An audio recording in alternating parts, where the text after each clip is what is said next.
The Assembly will hear an address by His Excellency Nikol Pashinyan, Prime Minister of the Republic of Armenia. I request protocol to escort His Excellency and invite him to address the Assembly.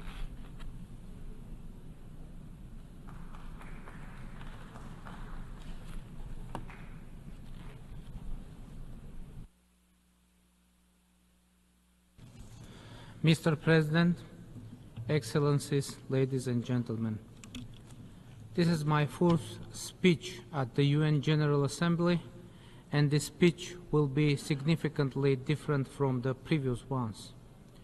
The key messages of my previous speeches were about the deadlock in achieving peace between Armenia and Azerbaijan.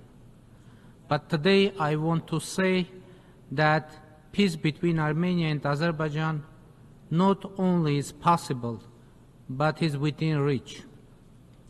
Why do I think so? For a few specific reasons. Quite recently, on August 30, Armenia and Azerbaijan signed the regulation on the joint activity of the Commissions on delimitation of the state border between the two countries. This is the first bilateral legal document signed between the parties.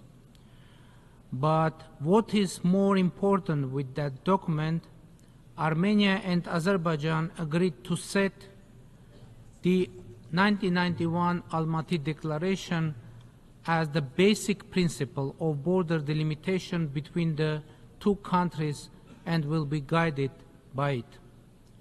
This means that Armenia and Azerbaijan de jure reconfirmed the principle of recognizing each other's territorial integrity and inviolability of borders that existed during the Soviet Union, which is a fundamental factor for establishing peace.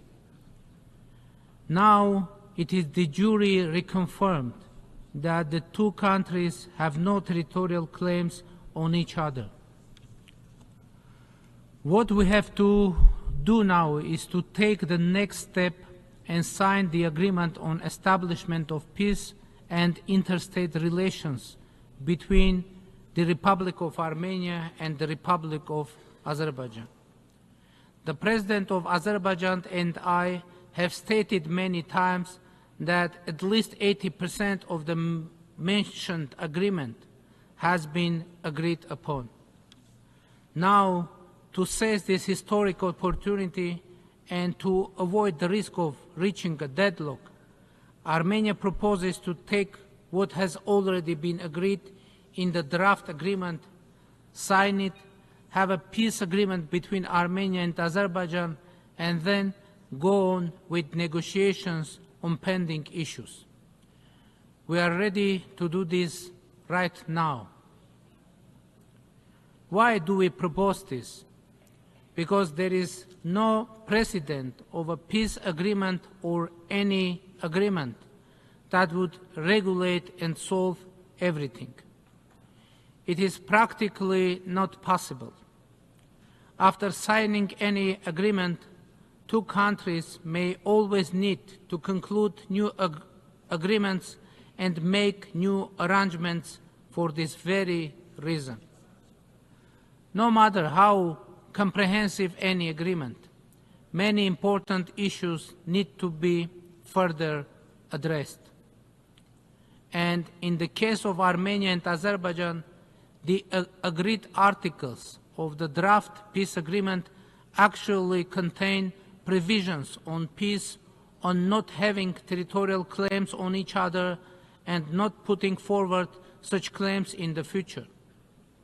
Provisions on establishment diplomatic relations and a joint commission to oversee the implementation of the peace agreement. A provision on not interfering in each other's internal affairs, not using force and threat of force, and other important provisions. Signing the peace agreement with the already agreed articles will significantly facilitate the resolution of the non-agreed issues.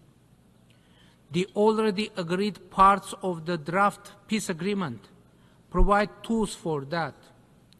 One of them is the diplomatic relations to be established between Armenia and Azerbaijan, and the second is the joint Armenia-Azerbaijan Commission to oversee the implementation of the peace agreement. I mean the existence of the jure peace between Armenia and Azerbaijan by signing the proposed agreement, and the establishment of diplomatic relations will result in changing the overall atmosphere and the perception of our governments and peoples, which will significantly facilitate the solution of the remaining issues. Azerbaijan, however, insists that the Constitution of the Republic of Armenia is an obstacle to the peace agreement because it allegedly contains territorial claims on Azerbaijan. Without going into details, let me say that there is nothing of this kind in our Constitution. There are no territorial claims on Azerbaijan, and we can provide detailed written proofs regarding this to all our international partners concerned. Moreover, it is the Constitution of Azerbaijan that contains territorial claims on the Republic of Armenia, and we can present written argumentation on this as well to all our international partners concerned. But pay attention, we do not consider the Constitution of Azerbaijan as an obstacle to the peace agreement for the simple reason that the agreed part of the draft peace agreement between Armenia and Azerbaijan contains wording that solves the problem, and that wording is as follows. None of the parties may invoke the provisions of its internal legislation as justification for its failure to perform the present agreement. Therefore, the signing of the agreement will address the concerns of both Armenia and Azerbaijan and will create legal guarantees for addressing them fundamentally. When we examine the agreed text of the peace agreement in terms of compliance with the Constitution of the Republic of Armenia, we see the following picture. Under the Constitution of Armenia, agreements that contradict the Constitution may not be ratified. And as in other cases, after signing the peace agreement with Azerbaijan, we must submit it to the Constitutional Court to verify the compliance of the agreement with the Constitution of the Republic of Armenia. If our Constitutional Court decides that the peace agreement with Azerbaijan is in contradiction with the Constitution of the Republic of Armenia, even though our experts assure that it is not likely to happen. But anyway, if that will happen, that we will face a specific situation where constitutional changes will be needed for the sake of achieving peace. And if our Constitutional Court decides that the agreement complies with the Constitution of the Republic of Armenia, then there will be no barriers for ratification in the Parliament of Armenia. And here an extremely important circumstance comes in. Under paragraph 3 of Article 5 of the Constitution of the Republic of Armenia, ratified international agreements have precedence over the domestic legislation of the Republic of Armenia, and therefore, after the signing and ratification of the peace agreement with Azerbaijan, theoretically, even if there were laws that could be interpreted as containing territorial claims, these documents would be subordinate to the Armenia-Azerbaijan peace agreement and would automatically have no legal force. The same logic would apply to Azerbaijan, of course. Honorable President, ladies and gentlemen, as you can see, here is peace so close to us, and all we need to do is reach out and take it. It is not easy for either Armenia or Azerbaijan, because each of us has our own truth, and the debate over those truths has led to enmity, casualties, and wars. The pain is very deep and intense, but we must now focus on peace, because peace is the only truth understandable to the people of Armenia and Azerbaijan.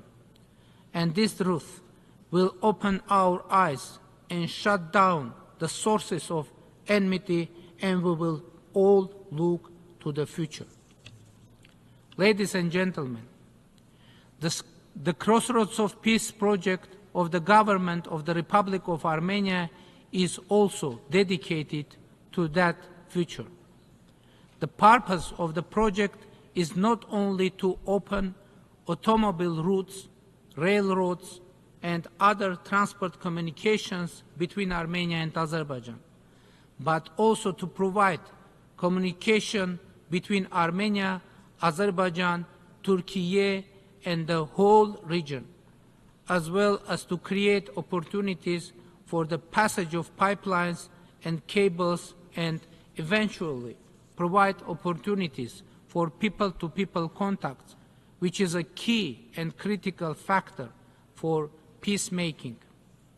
A key factor for peace and development is also that all this shall happen with due respect for the sovereignty, jurisdiction, territorial integrity of the countries, on the basis of the principle of equality and reciprocity. And we are ready to open our transport communications to both Azerbaijan and Turkey, as well as to our other neighbors and partners. And we are ready to do it even today, right today. By the way, the Crossroads of Peace can become a part of the middle corridor, ensuring greater speed and efficiency of the passage of goods through it. The Republic of Armenia is ready to fully ensure the safety of the passage of cargo, vehicles, and people on its territory. It is our wish, our commitment, and we can do it. By the way, all those claims that Armenia has agreed somewhere in some document that third forces shall provide the security of communications on its territory are simply distortion of reality.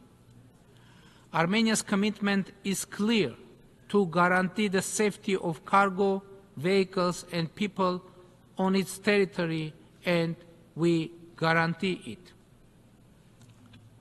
Honorable President, ladies and gentlemen, today I don't want to send any negative, worrying, or pessimistic message, not because they do not exist, but because the Armenian proverb says, "Let us speak the positive in order to be well," meaning that when you speak positive, good things tend to become reality.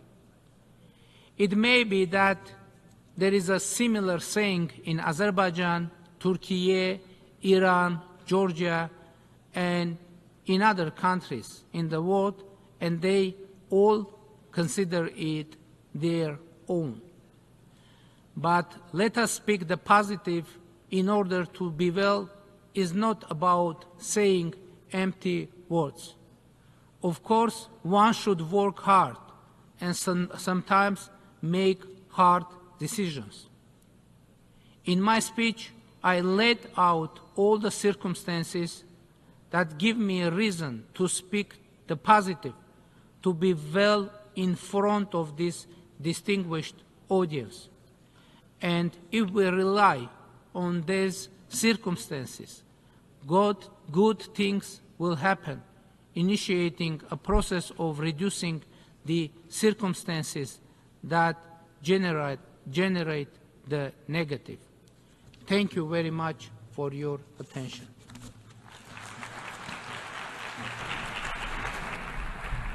On behalf of the Assembly, I wish to thank the Prime Minister of the Republic of Armenia.